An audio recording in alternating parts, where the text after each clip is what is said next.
Audiolibros X Premium presenta Humilla al humillador. Atención, Audiolibro X Premium sintetiza el material de valor más relevante en cada uno de nuestros audiolibros en menos de 2 horas, con material basado en información de vanguardia y omnisciente, porque el creador de estos audiolibros no es humano. Además se incluyen psicoacústicos de fondo en 432 Hz con 3 objetivos: relajarte, inhibir sonidos del entorno y mejorar la retentiva o memorización de la información. Este libro no trata sobre venganza ciega, sino sobre justicia personal y liberación emocional. Explora cómo los individuos pueden aprender a neutralizar a quienes se dedican a degradar, manipular o dominar a otros, a través de conceptos científicos, prácticas psicológicas, estudios de comportamiento humano y estrategias comunicativas. El lector descubrirá cómo transformar la humillación recibida en poder interno. Este libro es un manifiesto contra el abuso psicológico. Muestra cómo recuperar la voz, restaurar la dignidad y, sobre todo, cómo poner en evidencia la fragilidad de aquellos que aparentan fuerza dominando a los demás.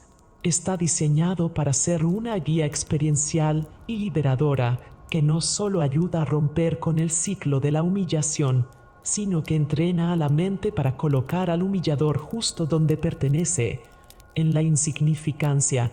Capítulo 1. El engranaje invisible de la humillación. La humillación es una de las experiencias sociales más devastadoras y sin embargo más invisibles que puede atravesar un ser humano. No se trata solo de una emoción pasajera, sino de un acontecimiento que deja huellas profundas en la memoria y en el cuerpo, huellas que pueden permanecer activas durante años y condicionar la forma en que alguien se percibe a sí mismo y a los demás. La neurociencia ha demostrado que los momentos de humillación se registran en el cerebro con una intensidad comparable a la del dolor físico, activando regiones asociadas al sufrimiento corporal como la corteza cingulada anterior. Es como si el cuerpo no diferenciara entre un golpe físico y un golpe simbólico. Ambos se procesan neuralmente de manera similar y ambos generan cicatrices. Desde una perspectiva fisiológica, la humillación desencadena una cascada de respuestas bioquímicas. Por ejemplo, el sistema nervioso autónomo activa la producción de cortisol, la hormona del estrés, lo que provoca que el corazón lata más rápido, que la respiración se vuelva superficial y que la musculatura se tense. Al mismo tiempo se activa la amígdala, encargada de procesar las amenazas, interpretando el acto de humillación como una forma de ataque a la integridad del yo. De este modo, aunque no exista contacto físico, el organismo interpreta la situación como peligrosa y se prepara para huir, defenderse o inhibirse. Lo particular de la humillación es que, a diferencia de otras emociones sociales como la ira o la tristeza, combina la percepción de amenaza con una sensación de exposición pública. La víctima no solo sufre daño, sino que siente que otros han sido testigos de ese daño. Este carácter público incrementa su poder destructor. El cerebro opera con un fuerte condicionamiento social, moldeado por miles de años de evolución en comunidades donde la reputación podía significar la diferencia entre sobrevivir o ser marginado. Humillar a alguien, por lo tanto, no solo afecta a su autoestima, sino que toca fibras ancestrales vinculadas a la exclusión social. El miedo a ser rechazados ha sido un motor evolutivo y sigue presente en nuestra fisiología más íntima, lo que hace que la humillación se viva como algo insoportable, como una suerte de muerte simbólica que obliga a reordenar todas las defensas del yo. La pregunta inevitable es por qué la humillación es tan efectiva en manos de quienes ejercen poder simbólico. La psicología social ofrece una pista. Quienes necesitan humillar suelen estar atrapados en la lógica comparativa de la jerarquía, una lógica en la que el valor propio depende de colocarse por encima de otro. La humillación En este sentido, funciona como un ritual de sometimiento. El que humilla intenta demostrar a terceros que su posición es superior, reforzando una identidad frágil que requiere constantemente ser validada a expensas de otros. Esta dependencia de la degradación del otro revela más debilidad que fuerza. Se trata de un poder que solo existe en la medida en que oprime y reduce. En diversos experimentos de psicología social se ha encontrado que los espectadores de una situación de humillación tienden a interpretar al humillador como alguien poderoso, aunque no necesariamente digno de respeto. Aquí radica el engranaje invisible. En la mirada de los testigos se confirma parcialmente la jugada de poder, y la víctima, al mismo tiempo, siente que no solo ha sido herida por quien la agrede, sino también despojada de su dignidad ante los demás. El silencio de la víctima después de una humillación suele estar condicionado por esta dinámica triangular. Enfrentarse al humillador significaría exponerse de nuevo a ser ridiculizada frente a los testigos, mientras que callar parece al menos preservar un resto de control sobre la situación. Pero ese silencio es un silencio pesado, cargado de consecuencias internas. Desde la óptica de la neurociencia de la memoria, la humillación se adhiere con tanta fuerza porque activa mecanismos de recuerdo emocional duradero. Estudios con neuroimagen han mostrado que la amígdala y el hipocampo, que trabajan juntos en la consolidación de memorias, reaccionan de manera más intensa ante experiencias de vergüenza y humillación que ante experiencias neutras o incluso ante algunas formas de tristeza. Esto significa que la humillación se archiva con un sello especial, uno que asegura que el recuerdo regrese una y otra vez, incluso muchos años después. De ahí que quienes experimentaron humillaciones en etapas tempranas de su vida, como la infancia o la adolescencia, puedan sentir que esos episodios siguen vivos en su presente, repitiéndose como si no hubiera pasado del tiempo. La psicología clínica ha señalado que la humillación está en el origen de múltiples trastornos relacionados con la autoestima, la ansiedad social y la depresión. Es la experiencia que puede convertir una burla aparentemente inofensiva en una herida persistente, socavando la confianza para interactuar con otros y generando una permanente sensación de inferioridad. Lo más dañino es que no requiere de violencia física para producir estas consecuencias. Basta una frase en público, una risa en el momento preciso, una mirada de desprecio. Lo mínimo puede convertirse en lo máximo cuando el contexto social amplifica el efecto. Más allá de lo individual, la humillación constituye un engranaje cultural.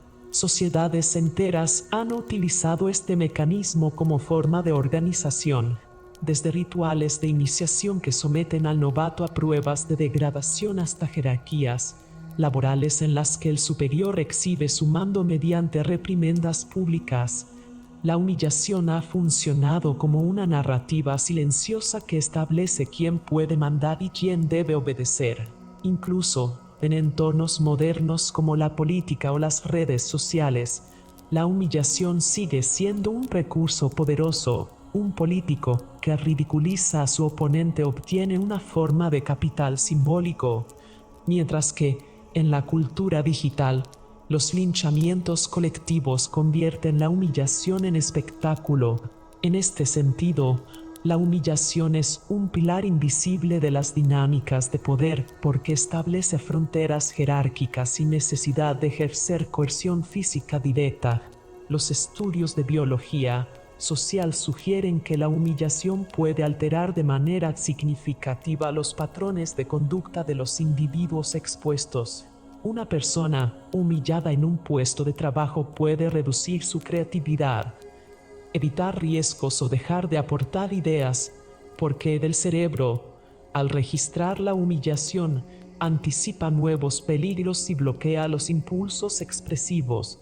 En lo interpersonal, la víctima puede retraerse, evitando interacciones en las que sospeche que podría volver a ser blanco de ridículo.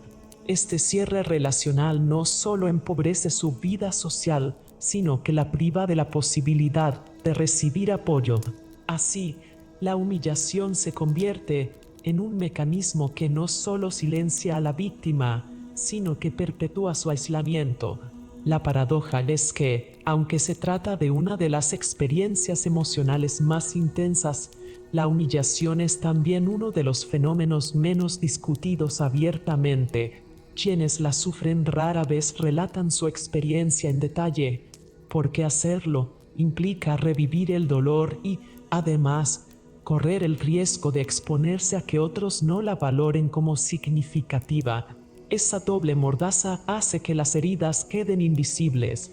La neurociencia del estrés ha mostrado que cuando una memoria traumática permanece sin expresarse ni procesarse, el cerebro la reactiva en momentos inesperados, utilizando el recuerdo como si fuera una alarma encendida que nunca se apaga.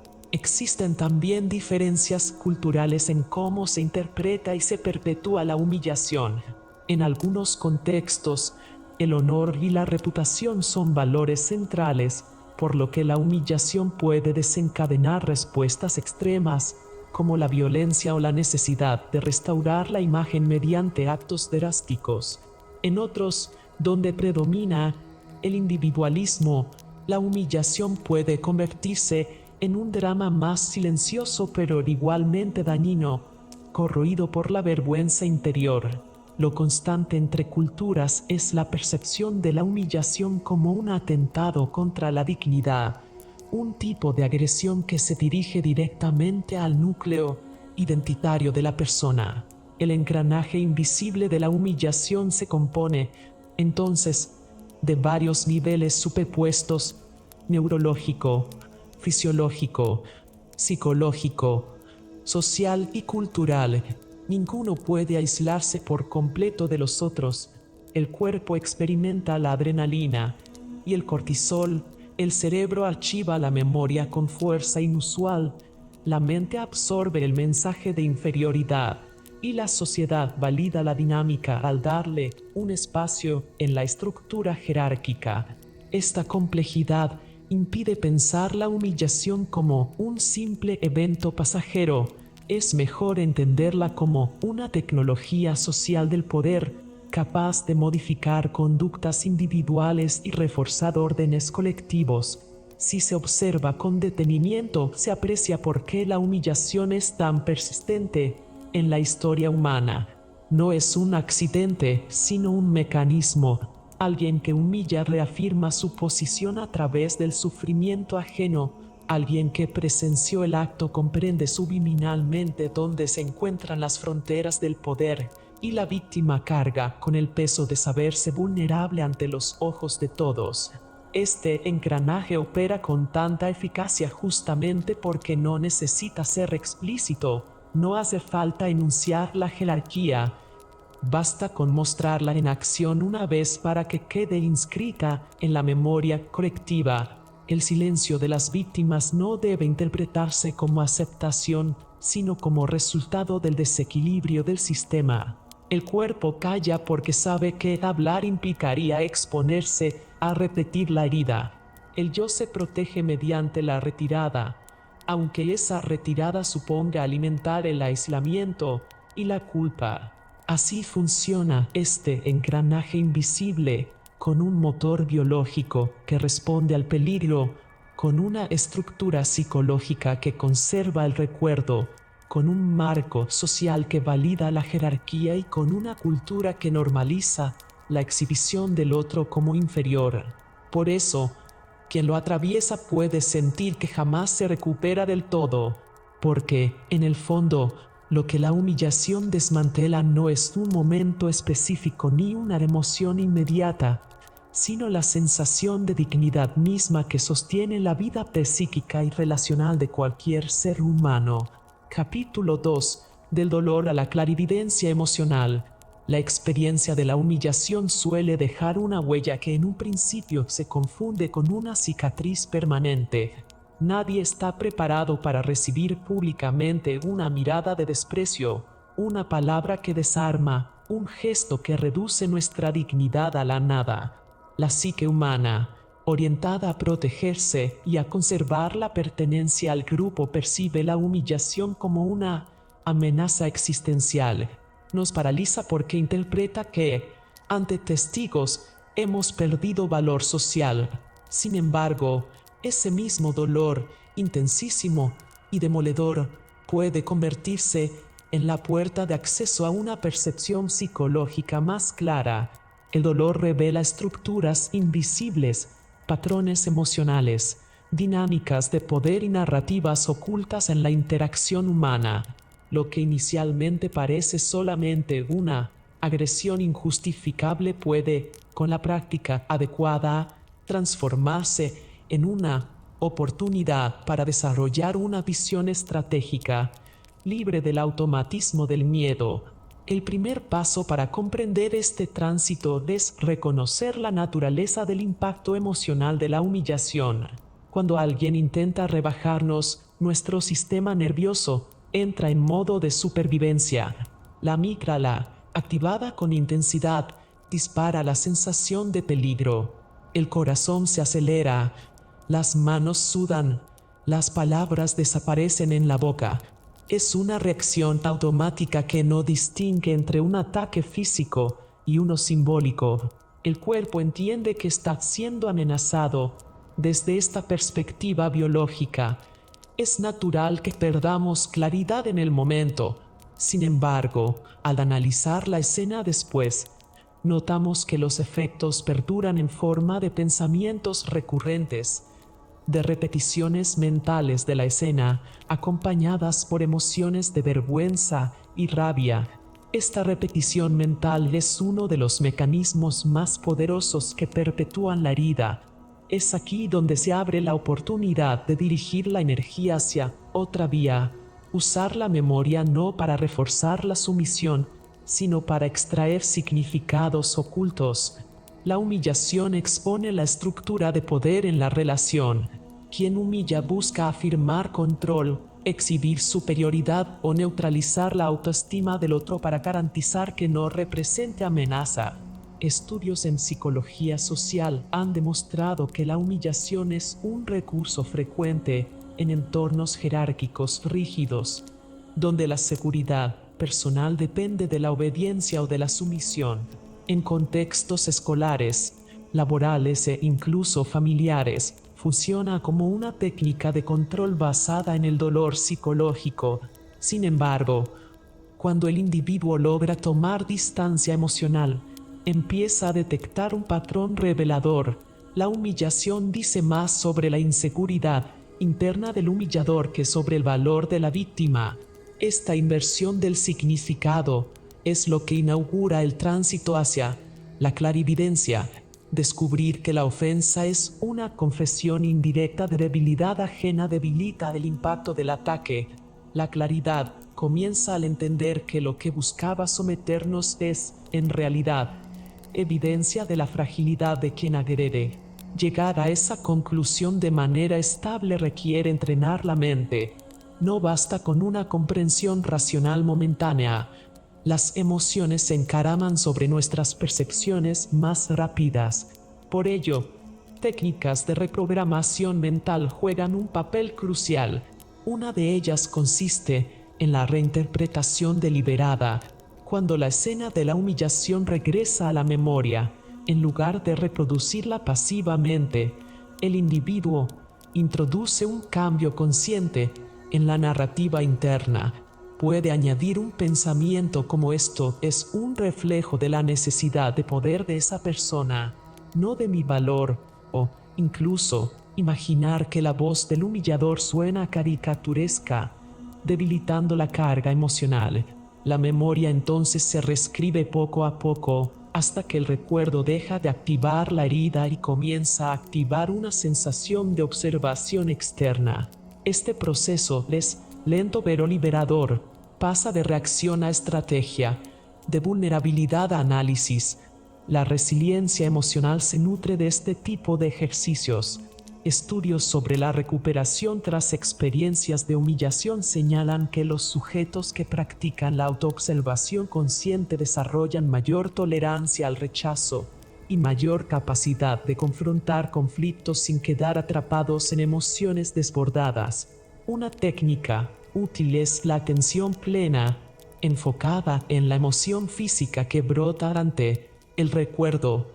En vez de huir de las palpitaciones o el calor en el pecho, se delimita su forma, se respira profundamente y se observa cómo el pico emocional cede. Esta práctica enseña al cuerpo que la emoción puede sostenerse sin ser debilitante.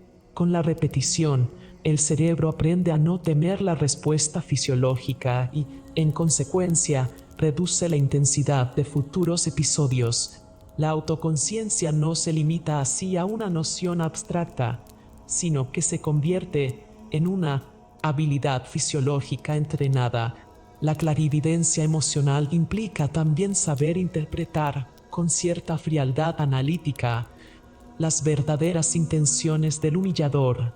Pocas veces, la humillación es un acto espontáneo.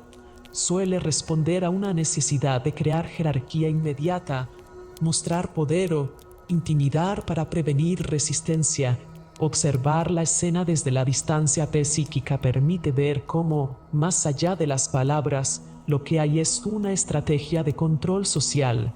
Ese patrón se observa en equipos de trabajo donde un líder frágil recurre a la humillación para callar una voz disidente, en familias donde una figura de autoridad menosprecia para evitar ser cuestionada, o en relaciones de pareja donde uno de los miembros busca despojar al otro de confianza para asegurar dependencia. Entender esto abre un espacio estratégico. Lo que parecía un golpe contra el ser íntimo se convierte en evidencia del miedo del otro a perder dominio. Es en esta reinterpretación donde surge el descubrimiento fundamental. Quienes humillan no poseen el poder que aparentan. Su fuerza es prestada, depende de la reacción emocional de la víctima. Si el receptor del ataque cae en la trampa de creer en su inferioridad, el agresor obtiene lo que busca. Pero si se suspende la reacción automática y, en lugar de contraatacar o rendirse, se observa el fenómeno como un mecanismo externo, la supuesta superioridad se desvanece. El poder se reubica en quien logra mantener la calma o recuperar la serenidad rápidamente. La clarividencia emocional consiste en advertir que la humillación es una coreografía psicológica donde el papel de la víctima puede reescribirse. No se trata de negar el dolor inicial, sino de usarlo para detectar las verdaderas líneas de dominación y finalmente invertir la carga. Lo que intentaba debilitarnos se convierte en un mapa para navegar la psicología ajena.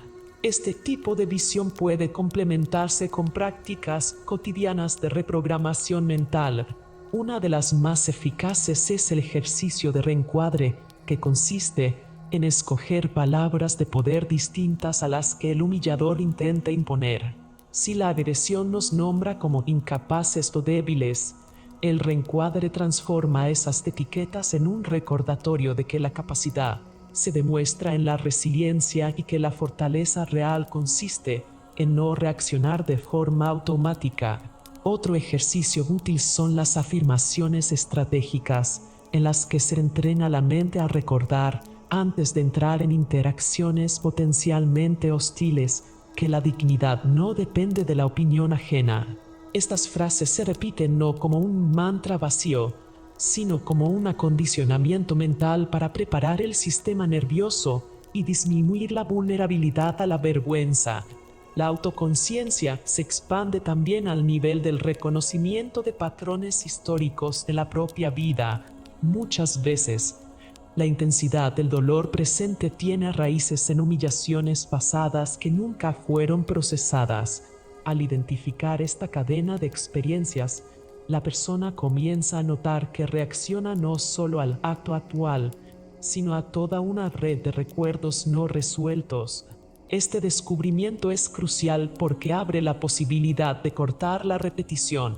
Cada vez que se realiza un ejercicio de observación consciente o se reinterpreta el recuerdo con nueva luz, se debilita la fuerza acumulada de la herida. Con el tiempo, lo que antes era una sensación de derrota se transforma en un archivo personal de aprendizajes. En ese archivo interno yace la semilla de la clarividencia, la certeza de haber descodificado los mecanismos ocultos del poder. El camino del dolor hacia la claridad psicológica no es lineal. Hay retrocesos, días en que la mente vuelve a repetir la escena con rabia o con vergüenza renovada. Pero incluso esos retrocesos aportan datos, muestran qué heridas siguen abiertas, qué frases o miradas aún tienen capacidad de activar la memoria traumática. Cada episodio se convierte en material de estudio. La clarividencia emocional exige esa actitud científica, tratar los momentos difíciles como de información valiosa. Cuanto más detalladamente se observa cada reacción, más control se gana sobre el sistema interno y más se disipa la ilusión del poder de la persona que humilló. El antiguo enemigo se convierte en un disparador de conocimiento. En este sentido, el tránsito de la humillación a la estrategia psicológica no significa resignación ni tampoco venganza, sino comprensión profunda. La vergüenza inicial, que parecía un peso insoportable, se revela como la puerta hacia un estado más amplio de conciencia sobre las dinámicas humanas. La persona que antes sufría en silencio logra detectar con rapidez los intentos de manipulación y anticiparse, no con agresión, sino con claridad. Actúa desde la estrategia, no desde la herida. La clarividencia emocional es, en última instancia, la capacidad de atravesar el dolor para llegar a un estado en el que las máscaras caen, donde los mecanismos del poder quedan desnudos y el individuo puede elegir cómo responder. No desde la obligación impuesta por el miedo, sino desde la libertad interior conquistada a pulso. Capítulo 3. Estrategias silenciosas de poder. El poder no siempre se ejerce con ruido, gritos ni demostraciones de fuerza. En muchos casos, las formas más efectivas de dominar una situación conflictiva se encuentran en la sutileza, en la manera de comunicarse, en el control consciente del cuerpo y en la disciplina psicológica para no dejarse arrastrar por la provocación. Este capítulo busca mostrar el camino hacia una defensa personal silenciosa, invisible desde lo físico pero devastadora en lo emocional para todo aquel que intente humillar o someter a otra persona. La clave está en comprender cómo funcionan los mecanismos de la agresión, detectar las motivaciones profundas del abusador y utilizar herramientas de comunicación y lenguaje corporal para exponer sin violencia la fragilidad que se oculta tras su máscara de aparente fortaleza. El punto de partida es distinguir entre la agresión directa y las formas más sutiles de humillación. Mientras la primera se basa en ataques verbales explícitos o acciones evidentes de desvalorización, las segundas suelen sostenerse en comentarios disfrazados de broma, gestos que buscan ridiculizar o silencios cargados de desprecio. El agresor intenta proyectar control y dominio, pero paradójicamente suele apoyarse en la inseguridad propia y en la necesidad de reafirmarse un escalón por encima de los demás. Entender esta raíz es crucial porque cambia el enfoque de la respuesta. El objetivo no es derrotarlo con las mismas armas, sino exponer esa vulnerabilidad oculta sin necesidad de entrar en combate abierto. La primera herramienta de estas estrategias silenciosas es la pausa verbal. Todo agresor espera la reacción inmediata de su víctima, una defensa nerviosa, un grito, una justificación. Esa reacción le da la sensación de poder porque logra alterar el equilibrio emocional de la otra persona. La pausa, en cambio, rompe esa expectativa. Guardar silencio durante unos segundos Mantener la calma y después responder con voz firme pero sin elevar el tono desactiva la dinámica de control. El abusador se enfrenta a un espejo en el que su ataque rebota sin lograr el impacto que buscaba. Esta pausa no es pasividad, es comunicación no verbal que transmite serenidad y autoridad.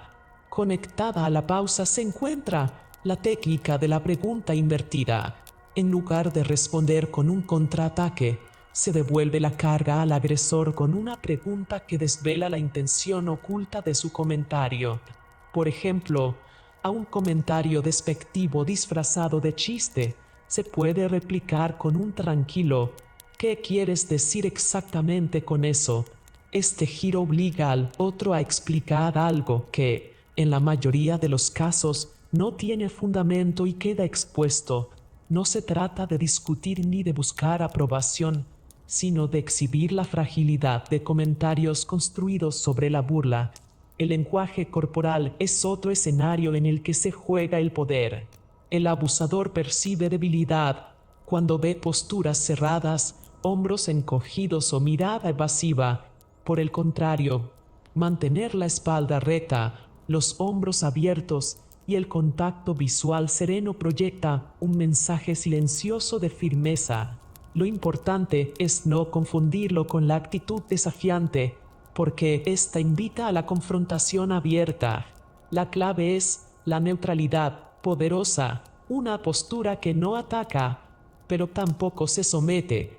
Permanecer anclado en el propio eje transmite un mensaje claro de que la agresión no perfora la seguridad interior. Complementariamente, el control de la respiración es esencial, ya que regula la energía que el cuerpo irradia. Respirar con lentitud, llevando el aire al abdomen, ayuda a mantener el tono de voz estable y reduce la tensión involuntaria que el agresor podría interpretar como señal de miedo. Uno de los recursos más transformadores es el arte de la indiferencia consciente. Esto no significa ignorar de forma automática lo que sucede, sino de escoger deliberadamente no otorgar valor al ataque. Toda agresión se alimenta de atención y al retirársela, se seca su fuente de energía. La indiferencia consciente se expresa evitando la sobreexplicación o la justificación.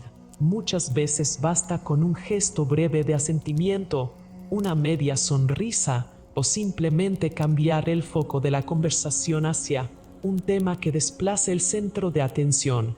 Este desplazamiento no solo protege emocionalmente, sino que convierte al agresor en alguien irrelevante dentro del escenario social.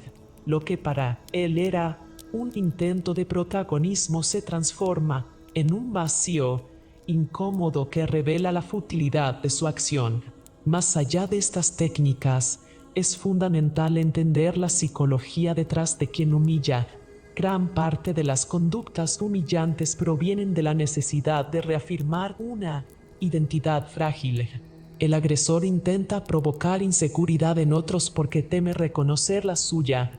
Cuando una respuesta calma y firme refleja que su intento ha fallado, experimenta una especie de despejamiento. Aquello que trataba de proyectar en la víctima regresa hacia él. En este sentido, no es la respuesta en sí misma la que humilla al humillador, sino el hecho de que su objetivo inicial se desmorone frente a la solidez imperturbable de la otra persona. La consecuencia es el retorno emocional, una inversión en la que la incomodidad cambia de dueño. También es relevante el manejo del tono de voz. Un error común es pensar que hablar más fuerte significa imponer respeto. En realidad, una voz controlada, de volumen medio y ritmo pausado transmite seguridad, sin tensión. El agresor, habituado a la escalada de energía, se encuentra descolocado ante una calma inquebrantable. Esa calma refuerza la idea de que no hay nada que pueda desestabilizar a quien responde desde un estado de dominio propio.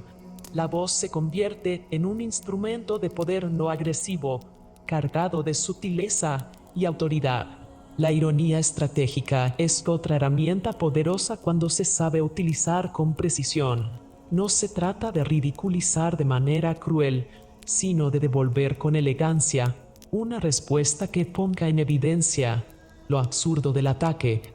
Por ejemplo, si alguien lanza un comentario de menosprecio, una ligera respuesta del tipo, "Gracias por tu opinión experta", con un tono controlado, puede generar una risa en el grupo y dejar al agresor en el aislamiento social. La ironía bien usada es un golpe elegante, porque no invita a pelear, pero sí revela la precariedad de los intentos de dominación.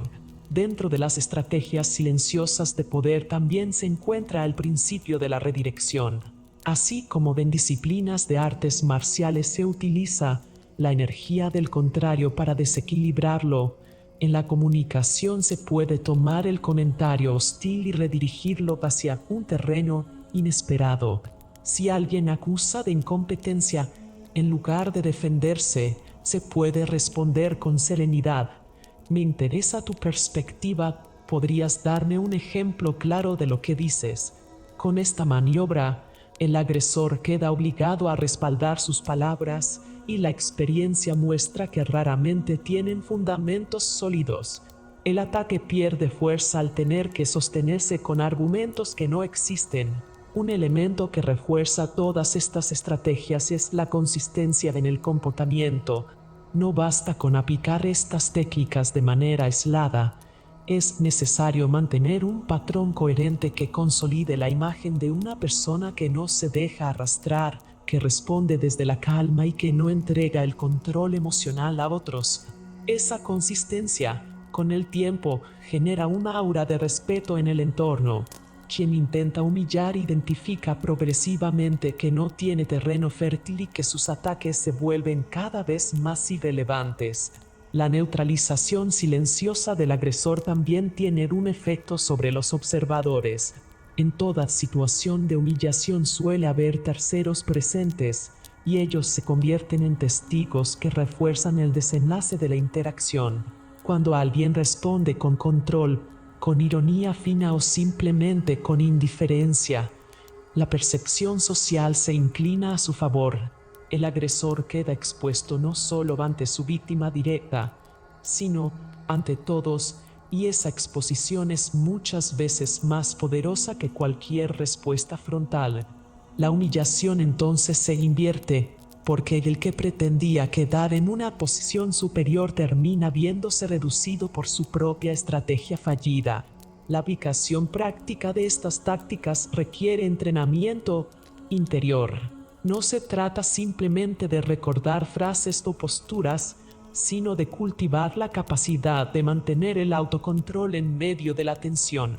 Esto implica un trabajo consciente en la gestión de emociones, en fortalecer la autoestima y en ensayar en escenarios simulados la manera de responder.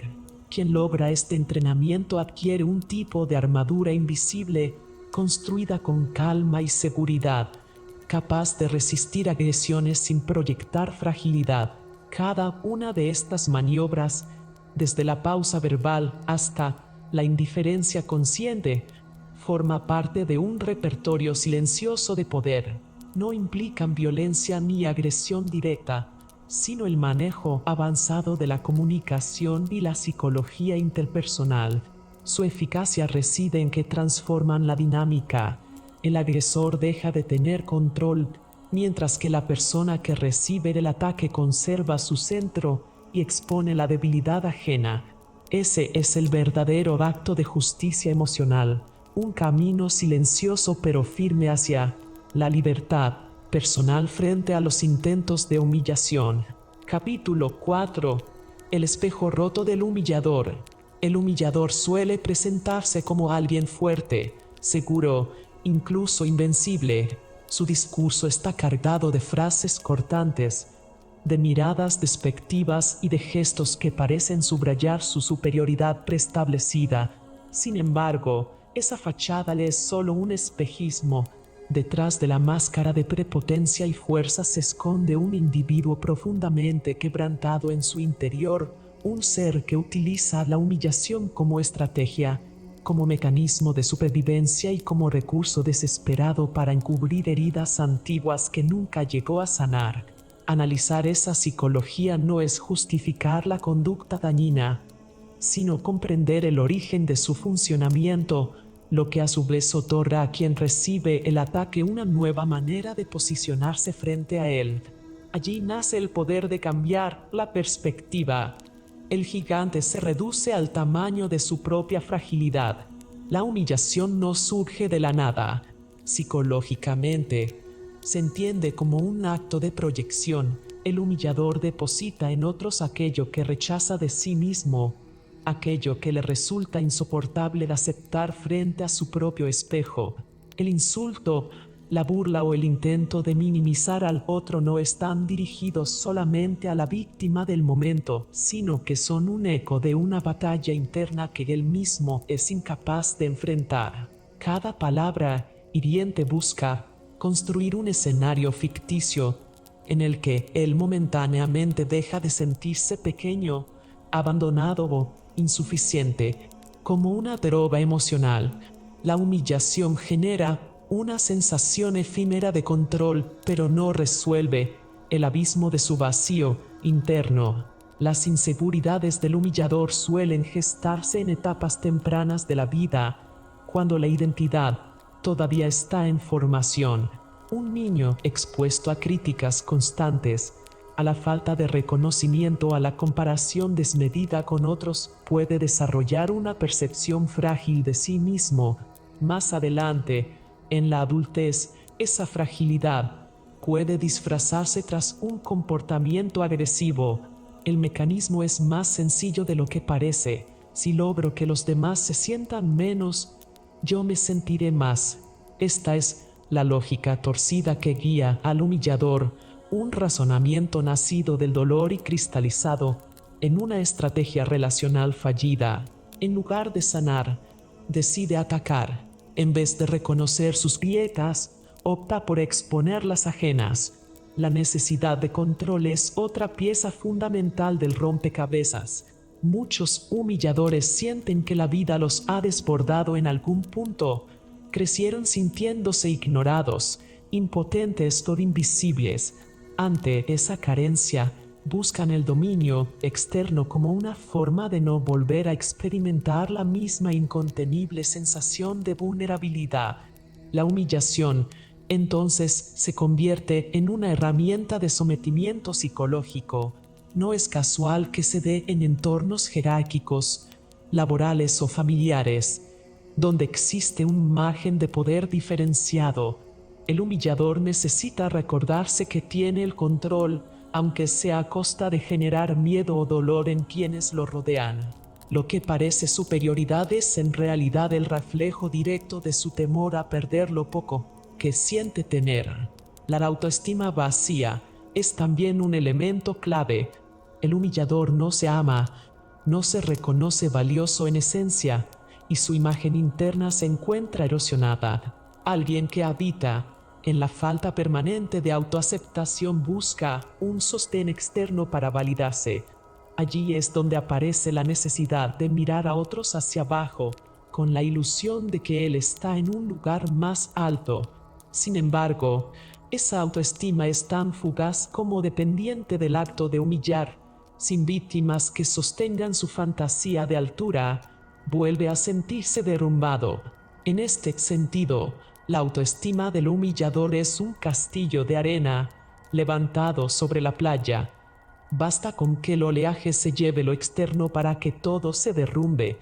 Casos estudiados por la psicología social han demostrado que quienes hacen uso sistemático de la humillación no son necesariamente individuos fuertes, sino más bien personas con identidades quebradas, marcadas por experiencias de sometimiento en el pasado.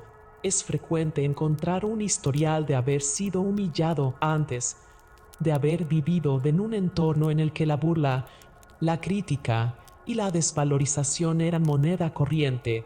El humillador, en ese sentido, es también producto de un círculo vicioso. carga con el rol de agresor porque alguna vez ocupó el rol de víctima, pero lo aprendido como defensa terminó convertido en arma. El espejo roto es una metáfora precisa porque el humillador no logra reflejar una imagen íntegra de sí mismo, ve fragmentos, partes deformadas de su identidad.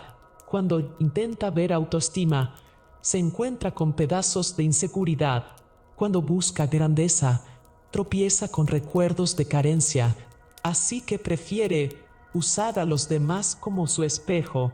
Los fragmentos ajenos sirven para sostener las piezas partidas de su personalidad. Cada vez que degrada a otro, cada vez que arranca una mueca de incomodidad en su interlocutor, recoge un trozo que le hace sentir que el suyo propio está completado. No hay un yo íntegro en el humillador, sino un mosaico frágil de defensas mal ensambladas. Comprender esto es crucial porque ayuda a modificar la vivencia de quien recibe el ataque. Cuando alguien humilla, la reacción inmediata de la víctima suele ser de dolor, rabia o resentimiento. Se percibe como un enfrentamiento desigual, como si se tratara de una lucha entre un fuerte y un débil. Pero al descubrir que la motivación real del humillador es tapar sus propias fracturas, ese aparente desequilibrio cambia de dimensión. Lo que parecía un gigante resulta ser un ser quebrantado, intentando sostenerse en pie. El resentimiento, en ese punto, puede transformarse en comprensión estratégica. Esa comprensión no implica tolerancia sumisa ni excusa, sino una forma de restarle poder al juego del humillador, verlo en su verdadera dimensión.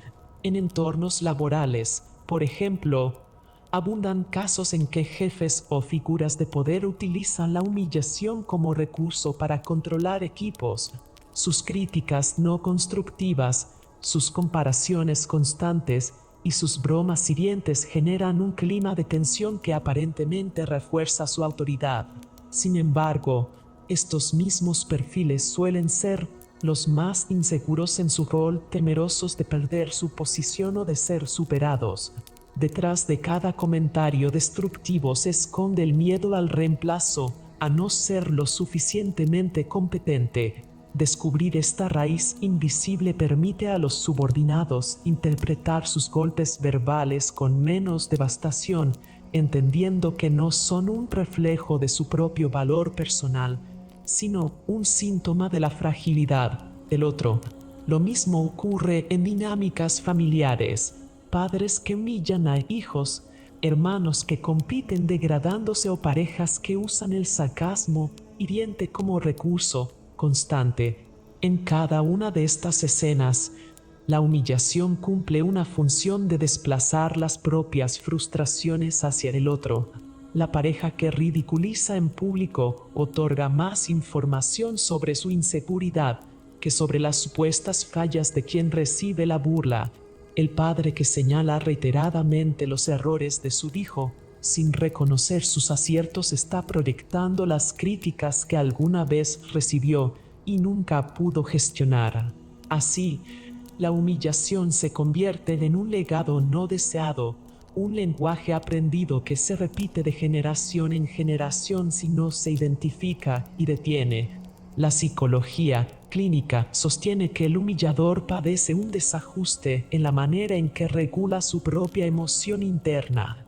La ira, la vergüenza y la sensación de inferioridad se acumulan sin encontrar una vía saludable de salida. Como consecuencia, se transforman en actos de hostilidad encubierta.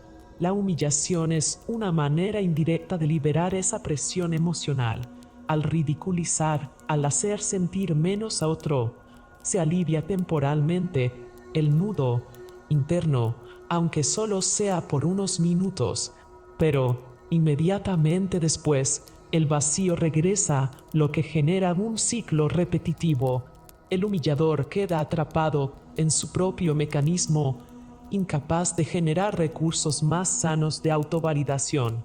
Frente a esto, quienes interactúan con un humillador suelen sentirse atrapados en un laberinto de impotencia. Sin embargo, El conocimiento acerca de la raíz psicológica de ese comportamiento actúa como una llave maestra. Comprender que el humillador no despliega poder real sino un disfraz protector cambia la forma en que se reciben sus palabras. Una persona que deja de verse frente a un tirano y empieza a reconocer que lo que tiene delante es alguien roto, logra reducir el impacto de la agresión. Esa toma de distancia emocional impide que el veneno de la humillación penetre de la misma manera. El escudo ya no es la confrontación directa, sino la claridad respecto a lo que se esconde detrás de la máscara. El espejo roto del humillador invita entonces a mirar más allá del gesto hostil, a detectar las huellas de fragilidad y vacío que lo originan. El golpe externo siempre proviene de una fractura interna. Por eso, más que un gigante que todo lo controla, el humillador es en realidad un cerro fragmentado, sostenido por una coraza hecha de palabras y dientes. La clave está en reconocer que, para humillar, primero hay que estar roto por dentro, y con esa certeza, el poder del abusador se debilita, mientras que el de la víctima se fortalece desde un lugar de comprensión estratégica, ya no con resentimiento, sino con visión clara de lo que verdaderamente sucede en el otro. Capítulo 5. Reconstrucción del sobreviviente al conquistador. El proceso de reconstrucción interna después de haber experimentado humillación es uno de los viajes más profundos que puede emprender el ser humano. El punto de partida suele estar marcado por la sombra de la vergüenza y la sensación de haber sido reducido, de haberse visto despojado de la propia dignidad. En esa etapa inicial, la persona apenas sobrevive, cargando con heridas invisibles que condicionan cada interacción. Sin embargo, el objetivo de este capítulo es guiar al lector hacia un estado radicalmente distinto, pasar de sobreviviente a conquistador. No un conquistador en el sentido de dominar a otros, sino alguien que se posee a sí mismo con tal fuerza que el respeto y la legitimidad se proyectan de manera automática en todo entorno. La primera piedra de ese cambio es la autoafirmación. La autoafirmación no es una frase que uno se repite de manera superficial, sino el reconocimiento consciente de que lo que uno piensa, siente y decide es válido.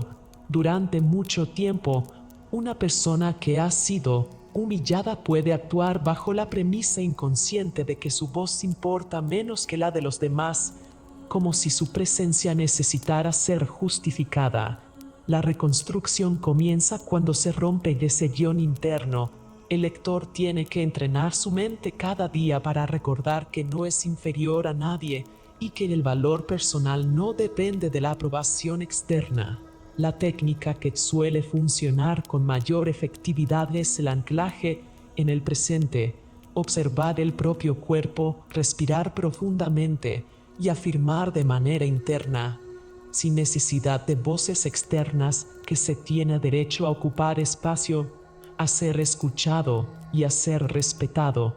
Tras esta base, surge el desarrollo de la confianza blindada. No se trata de la típica recomendación de ser más seguro que suele quedarse en la superficie. Hablamos de una seguridad que no fluctúa con la opinión ajena. La confianza blindada se construye dirigiendo la atención hacia aquello que uno sí puede controlar: la preparación, la coherencia y la práctica del autocuidado. Una persona comienza a blindar su confianza cuando alinea su vida con valores sólidos, cuando sus acciones dejan de reflejar la necesidad de convencer a otros y comienzan a reflejar una coherencia interior. Una herramienta útil consiste en definir 3 principios guía que, sin importar el escenario, se mantengan firmes. Por ejemplo, la honestidad radical consigo mismo, la disciplina en el cuidado físico y mental y el compromiso de expresarse con claridad. Al vivir de acuerdo a principios, la crítica pierde poder, porque el valor de uno no depende del aplauso, sino de la fidelidad al propio código. Un tercer pilar del conquistador en formación es el arte de crear entornos libres de humillación. Esta parte implica el diseño activo de espacios en los que las dinámicas de dominio y abuso no tengan cabida. A menudo se trata de reconocer patrones. El sobreviviente puede continuar rodeándose de personas que reproducen pequeñas formas de desprecio, disfrazadas de bromas o ironías sutiles. El conquistador no acepta tales microagresiones, no porque esté a la defensiva, sino porque su nuevo estándar de respeto no las tolera.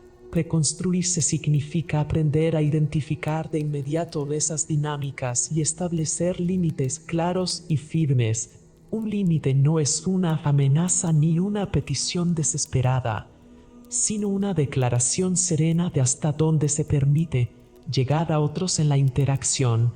Decir con calma: prefiero que no me hables en ese tono, esa manera de expresarte hacia mí no es aceptable, es un ejercicio de poder legítimo. La verdadera fortaleza se muestra en la calma con la que se fijan estos márgenes, sin necesidad de elevar la voz ni justificar en exceso. Para dominar este proceso resulta esencial entrenar la comunicación poderosa. La comunicación poderosa no se reduce a hablar fuerte, sino a transmitir con claridad, firmeza y dignidad. Existen varios elementos a considerar. Primero, el lenguaje corporal, espalda erguida, respiración pausada, mirada que se sostiene sin agresividad. Segundo, el ritmo de la voz, hablar con un tempo constante, evitando precipitarse, proyecta control y serenidad. Tercero, la elección del lenguaje, frases cortas, libres de justificaciones innecesarias, cargadas de precisión. Una persona que se reconstruye no se extiende demasiado explicando por qué exige respeto, simplemente lo comunica como una condición natural de la interacción. Con la práctica, la comunicación poderosa convierte cada intercambio en un recordatorio implícito de que se trata de alguien con una identidad firme.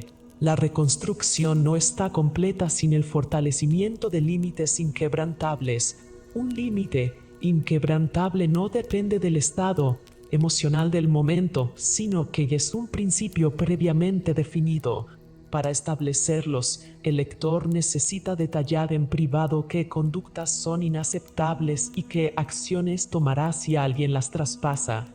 Esto incluye desde la forma en que desea ser tratado verbalmente hasta la disposición para retirarse de un entorno que degrade su dignidad.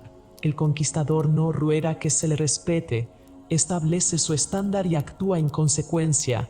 Esa congruencia hace que muchos comportamientos de humillación pierdan terreno, porque quienes intentan degradar descubren rápidamente que es un juego en el que ya no tienen poder. Más allá de lo defensivo, la reconstrucción completa exige cultivar una identidad fuerte que proyecta respeto automático.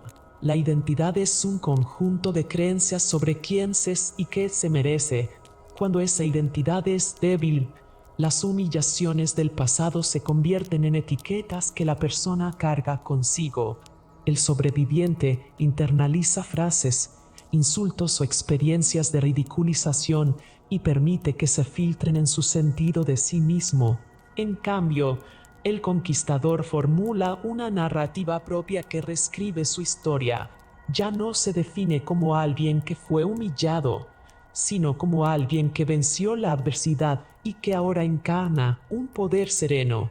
Una manera práctica de cultivar esta identidad es mediante la repetición de autosignificados. Definirse a diario no solo como alguien digno, sino como alguien que irradia un estándar de respeto natural. Ese trabajo silencioso transforma la manera en la que uno entra a una habitación, pues la identidad actúa como un faro que guía el comportamiento inconsciente. El aspecto más transformador de este camino es que el conquistador ya no busca venganza. Quien permanece en el rol de víctima convierte la herida en un motor de resentimiento y dedica energía a imaginar cómo devolver el golpe. El conquistador, en cambio, entiende que buscar revancha es permanecer atado a quien lo hirió. En lugar de reaccionar, se eleva. Este cambio de paradigma representa la verdadera victoria. No se trata de derrotar al humillador, sino de convertirse en alguien tan sólido que el recuerdo de ese poder abusivo ya no define ningún futuro. La venganza ata, el poder legítimo libera. El fortalecimiento psicológico encuentra apoyo en la práctica de hábitos diarios que consolidan la nueva identidad. Estos hábitos pueden parecer simples, pero generan un impacto acumulativo. Levantarse con un pequeño ritual de orden y disciplina, ejercitar el cuerpo para mantener la conexión